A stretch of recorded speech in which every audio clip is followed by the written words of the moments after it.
আজকে ভাই উত্তরের এই জায়গায় যায় একটা কথা মনে পড়ে গেল, ওই জন্য ভিডিওটা করতেছি। একটা সময় কিন্তু ভাই এই জায়গাটায় আমি মনে করেন সাইকেল চালাইতাম। মনে করেন মোহাম্মদপুর থেকে এদিকে এসে পার্সেল দিতাম সাইকেল দিয়ে, পাঠাও পার্সেল। আবার অনেক সময় অনেক রেস্টুরেন্টের ফুডও নিয়ে আসতাম। তো একটা কথা বলি কি ভাই, আসলে মানুষ পরিবর্তনশীল। আর আল্লাহ তাআলা যদি আপনারা চায় ভাই, কই থেকে যে কই নিয়ে যেতে পারে সেটা একমাত্র আল্লাহ তাআলাই বলতে পারে।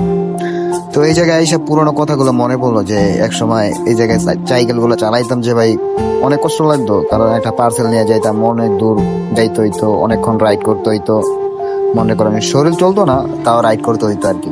কারণ ভাই পেটের দায়িত্ব কিছু হইলেও করতে হইব। তো এই জায়গায় যখন আজকে বাইকটা নিয়ে আসলাম, প্রথম আসলাম আর কি এদিকে, আর আগে আসি নাই। অনেক জায়গায় সাইকেল দিয়ে যাইতাম।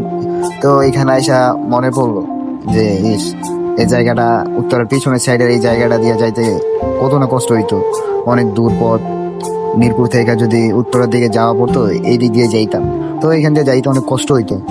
সাইকেল চালাইতাম আর দৃশ্যটা দেখতাম আর কি। আবার এই পিছনের সাইডটা একটু সুন্দর আছে। তো একটা কথা বলি ভাই, যদি আল্লাহ তাআলা চায় আপনারা কই থেকে যে কই নিয়ে যাইবো ভাই একমাত্র আল্লাহ তাআলাই বলতে পারে।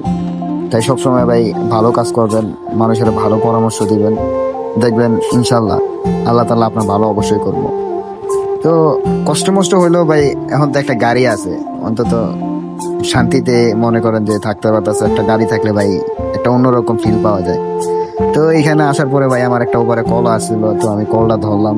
একটা কাস্টমার মহাখালী যাইবো, দিয়েছিল এখান থেকে। পরে আর কি ওইটা অ্যাকসেপ্ট করলাম, কাস্টমার কথাবার্তা বললাম, কাস্টমারের লোকেশনে আসতেছি এটা বললাম।